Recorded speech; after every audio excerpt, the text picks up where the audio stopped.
चलो स्टार्ट करें। देखो ध्यान दो एक बार इधर। अच्छा बताओ, लास्ट क्लास में पढ़ाया था उसमें कोई डाउट? क्लियर है पूरा? एक बार फटाफट रिकैप कर लो, पढ़ लो एक बार जो लास्ट क्लास में पढ़ाया था मैंने। एक बार पूरा स्टार्टिंग से पढ़ लो, मैंने जितना अभी तक पढ़ाया। बातें नहीं, स्टार्टिंग से जितना पढ़ाया पूरा रीड करो एक बार फटाफट।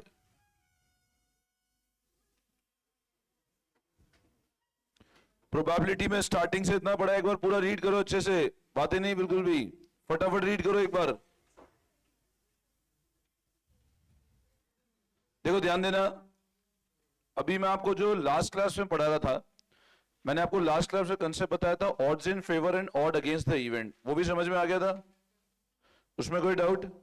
ठीक है, मैं एक बार ऑड्स इन फेवर और ऑड अगेंस्ट वाले टॉपिक को वापस एक बार समझा देता हूं। देखो, पिछली क्लास में मैंने आपको जो ऑड्स इन फेवर और ऑड अगेंस्ट वाला कंसेप्ट बताया था वो ध्यान से समझना। मैंने आप लोगों को कुछ केसेस कराए थे, जैसे ऑड्स इन फेवर और ऑड अगेंस्ट द इवेंट वाले। प्रोबेबिलिटी को लिखने का तरीका होता है ऑड इन फेवर और ऑड अगेंस्ट में, है ना? अगर मैं ऐसा बोलता हूं X is to Y odd in favour है, अगर X is to Y odd in favour है तो प्रोबेबिलिटी होगी X upon X plus Y. और अगर X is to Y odd against है तो प्रोबेबिलिटी होगी Y upon X plus Y. अब आप इसको ऐसे समझो, मैंने आपको दो केस बताए। एक तो बताया ऑड इन फेवर और एक बताया ऑड अगेंस्ट। मैंने ऐसा बोला, अज्यूम करो 1:4 ऑड इन फेवर है, तो बताओ प्रोबेबिलिटी कितनी होगी? आप बोलोगे तो प्रोबेबिलिटी होगी 1/5। मैंने ऐसा बोला 1:2 ऑड अगेंस्ट है, तो प्रोबेबिलिटी कितनी होगी? 2/3। समझ में आता है? अब अज्यूम करो मैं आपको ऐसा बोलता हूं, find odd in favour of event A of getting 2 heads in toss of 3 coins। Case समझे? अब मैं बोल रहा हूं find odd in favour of event A. Odd in favour निकालो किसका? Getting 2 head in toss of a 3 coin. 2 head आए जब 3 कॉइन उछाले तो। अब मेरे को एक बार सबसे पहले बताओ आप, व्हाट इज द, मैं बोल रहा हूं ऑड इन फेवर बताना है आपको, मतलब रेशियो में आंसर देना है आपको। मेरे को बताओ, अगर आप सबसे पहले मेरे को ये बताओ, अगर 2 हेड टॉस कर, अगर 3 कॉइन टॉस करते हैं तो 2 हेड आने का चांस कितना है? अगर 3 कॉइन टॉस करते हैं, मैंने आउटकम बता रखे ना आपको, 3 कॉइन टॉस करते हैं तो आउटकम ये हो सकते हैं।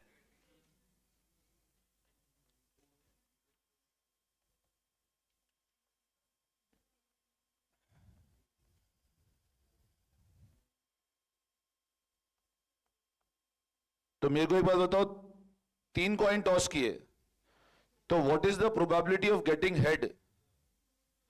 2 बार हेड आए, 2 बार हेड तो सिर्फ ये 3 केस ही है ना भाई, सिर्फ 2 बार हेड आए। 2 है, 2 से ज्यादा नहीं पूछा है। तो बताओ 2 बार हेड आने का चांस, प्रोबेबिलिटी कितनी है? अब ये प्रोबेबिलिटी है 2 बार हेड आने की। अब मेरे को इसको प्रेजेंट करना है ऑड इन फेवर के अंदर,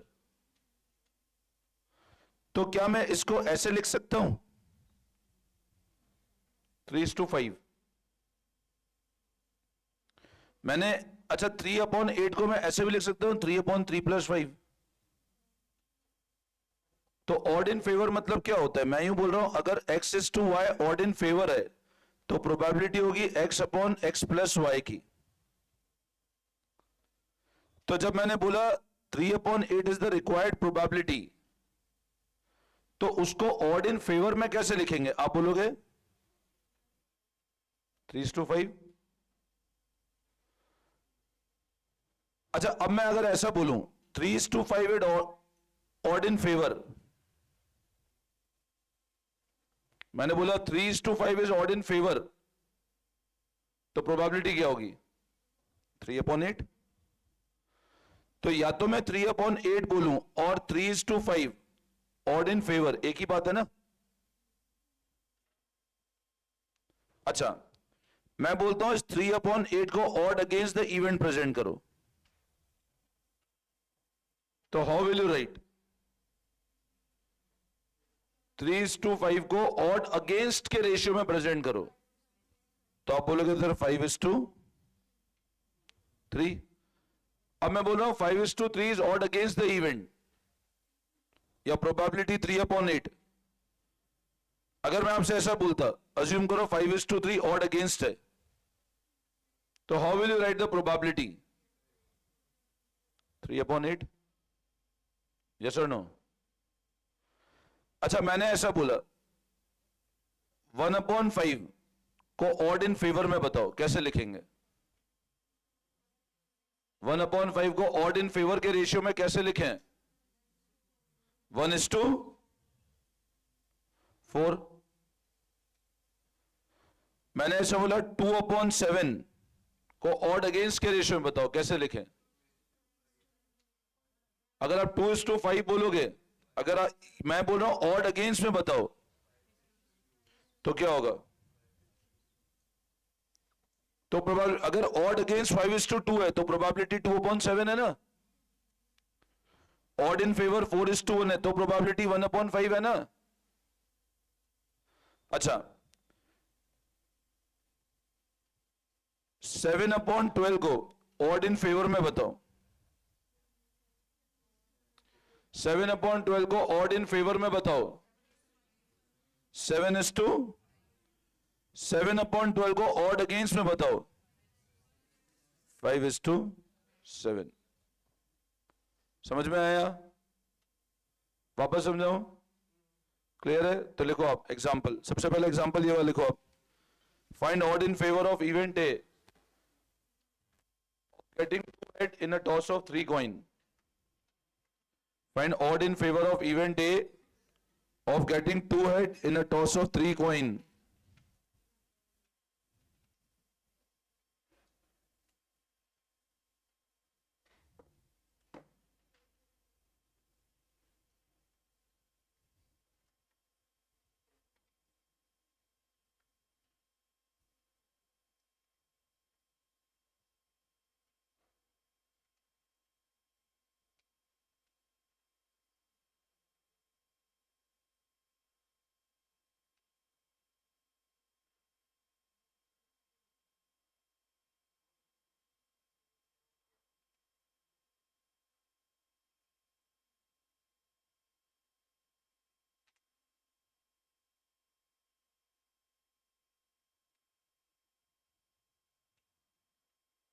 Find odd in favor of event A of getting two head in a toss of 3 coin. तो ये आउटकम लिख देना, ये आउटकम होते हैं। फिर प्रोबेबिलिटी 3/8 है, प्रोबेबिलिटी A इक्वल टू 3/8।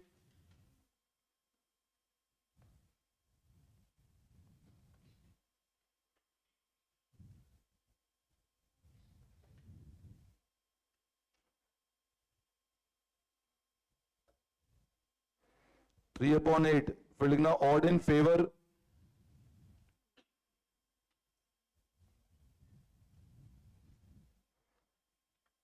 और ऑड अगेंस्ट 5:3। लिख लो फटाफट।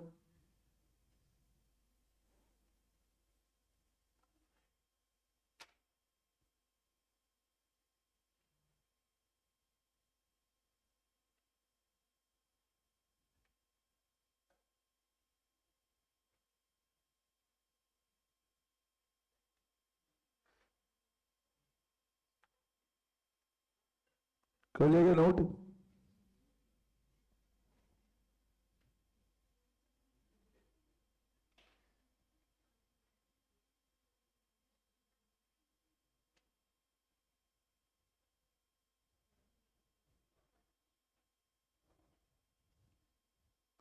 Odd in favour odd against लिख लिया ये वाला।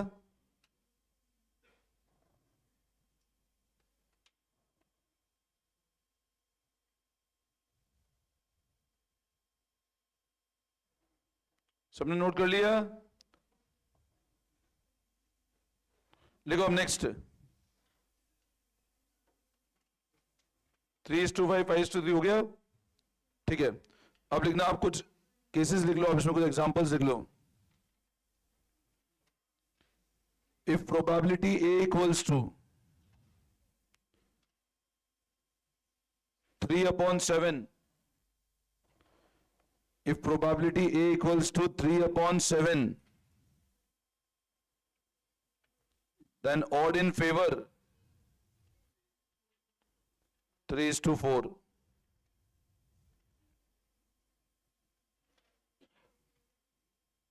If probability A equals to 5/12, if probability A equals to 5/12, then odd in favor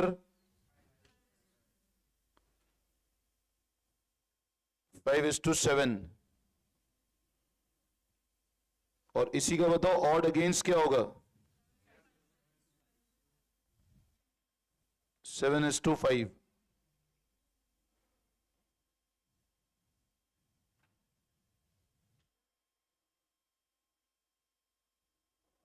बोलो समझ में आया? एक और केस लिख दो। Equals to 7/13।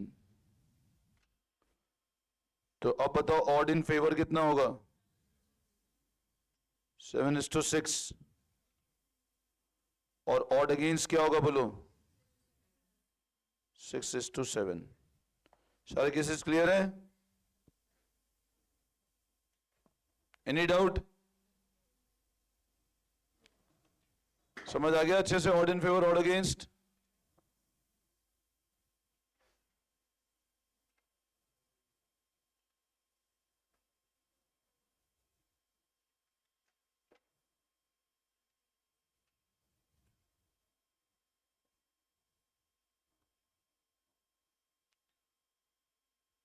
कर लिया copy?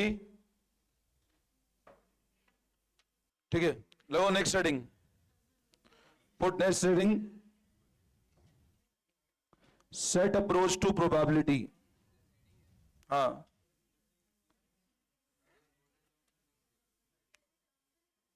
Set approach to probability next heading है, अब है ना, टर्म्स हो गए। नेक्स्ट हेडिंग लगाना, set approach to probability. Set approach to probability.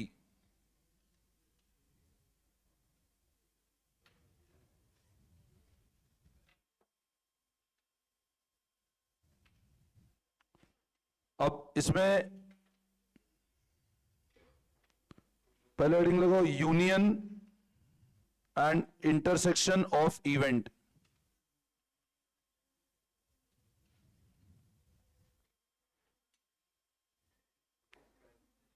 Heading लगाओ, union and intersection of event.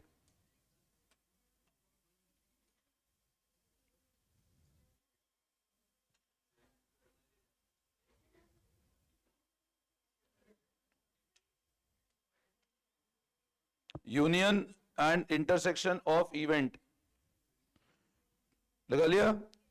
अब लिखो पहले union of event.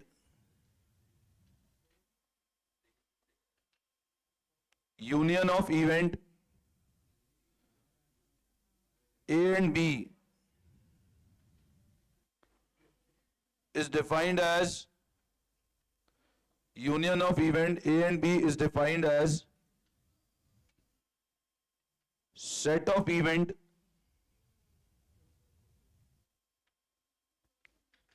containing all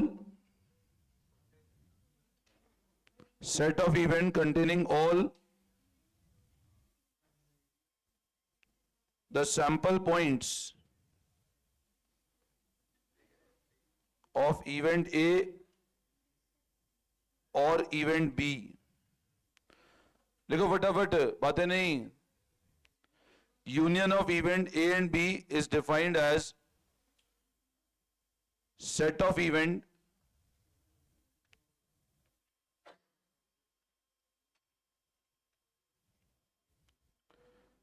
of event containing all the sample point of event A or event B, or both the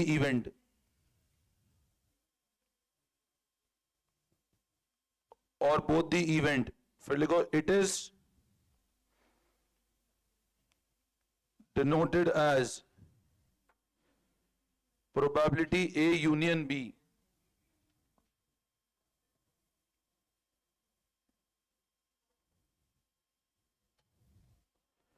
It is defined as probability A union B. It is denoted as probability A union B or probability A or B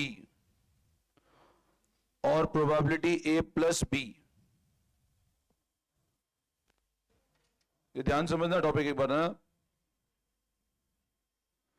Union of event A and B is defined as set of event containing all the sample point of event A or event B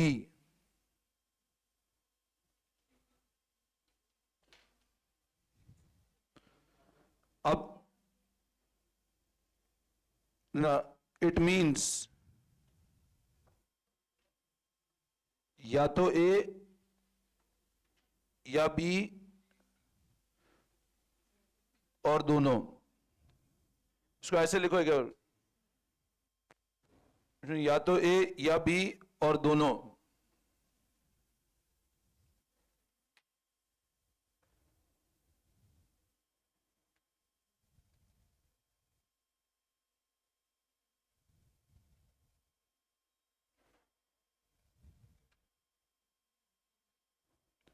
फिर लिखो आप intersection of event A and B.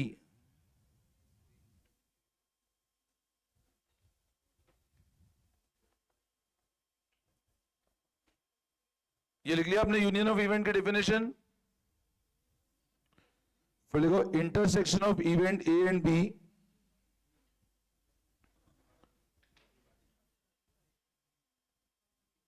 is defined as event containing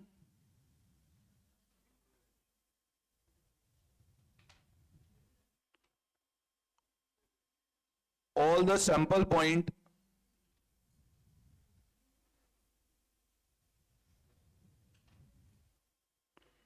which are common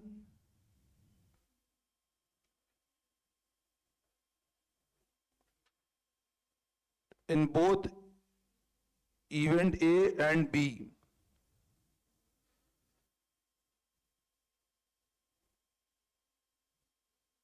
Which are common in both event A and B.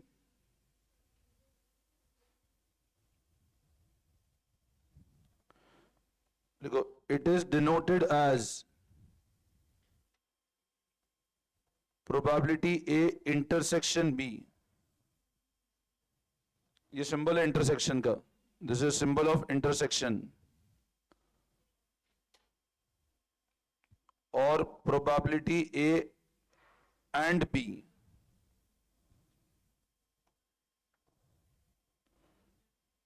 ये symbol है intersection का है ना। Probability A intersection B है ना, इसको इस तरह लिखते हैं। और ए यूनियन बी, ये यूनियन बी हो गया। तो प्रोबेबिलिटी ए एंड बी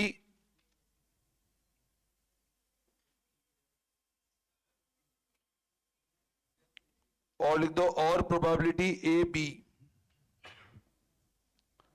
और probability A B.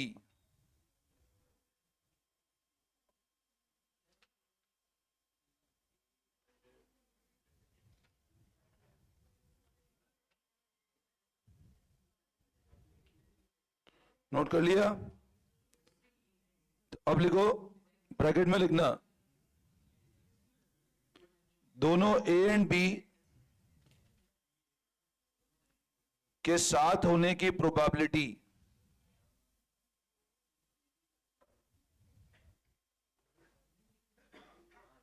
is known as intersection. बातें नहीं, इधर ध्यान दो। दोनों ए एंड बी के साथ होने की probability is known as intersection. दोनों ए एंड बी के साथ होने की प्रोबेबिलिटी को क्या बोलते हैं? इंटरसेक्शन।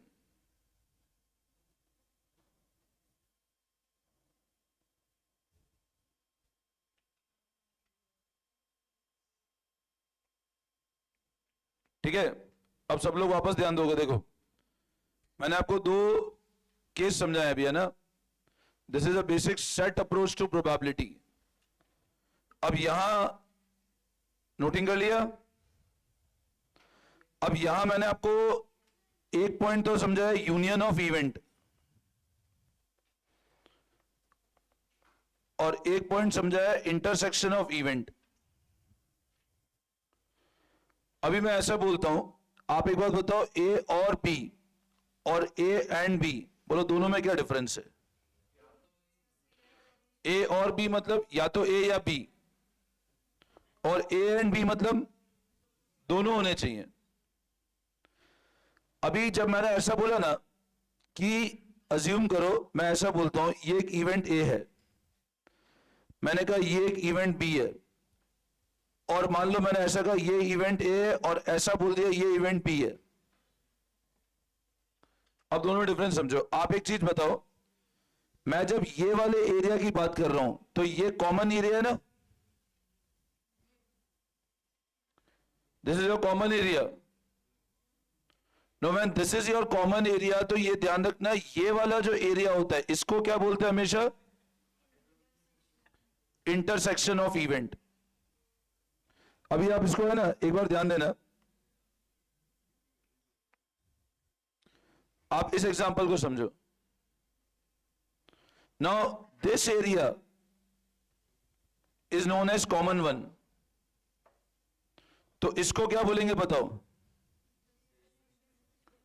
और मेरे को एक बात बताओ, जैसे मैंने कहा ये सिर्फ इवेंट ए का चांस है, और एस मतलब सैंपल स्पेस ऑफ इवेंट ए।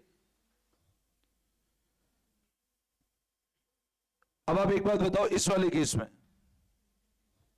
मैंने बोला इंटरसेक्शन नहीं है, मान लो, या अज्यूम करो,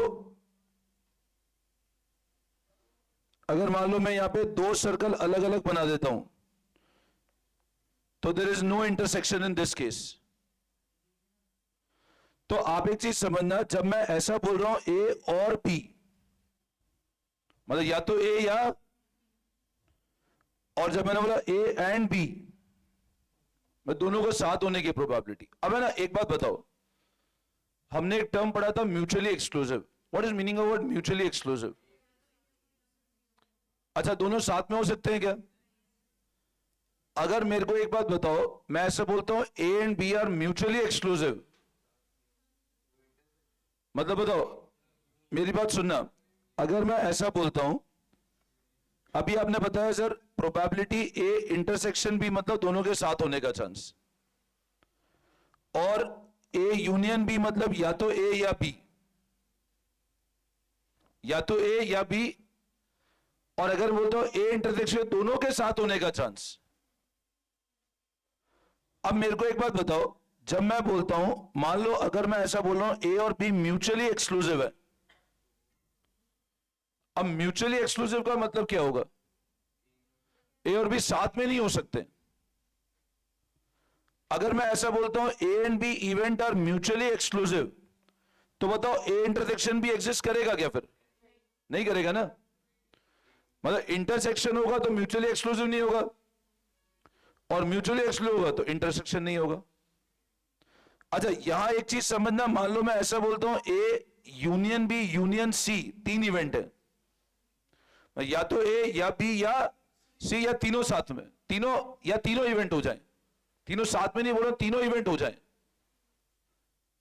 मैंने क्या बोला? या तो ए या बी या सी या तीनों इवेंट हो जाए। और अगर मैं बोलता हूं A intersection B intersection C, तीनों इवेंट साथ में हो जाए, अब बताओ, मैं ऐसा बोल रहा हूं एबीसी म्यूचुअली एक्सक्लूसिव है, तो बताओ ये पॉसिबल है क्या? नहीं होगा। आई बात समझ में? तो इस वाले केस को हम लोग ए और बी और सी बोलेंगे, इसको ए एंड बी एंड सी। बोलो, आई बात समझ में? क्लियर है? तो इंटरसेक्शन मतलब आप डेफिनेशन पे ध्यान दे दो एक बार फटाफट। Defined as event containing all the sample point which are common to both the event A and B, जो कॉमन इवेंट होंगे। और यूनियन मतलब क्या है? इवेंट ए और बी और बोथ द इवेंट। समझ में आया? क्लियर है बिल्कुल? ठीक है, इसको देखना, फिर करते हैं नेक्स्ट क्लास से कंटिन्यू।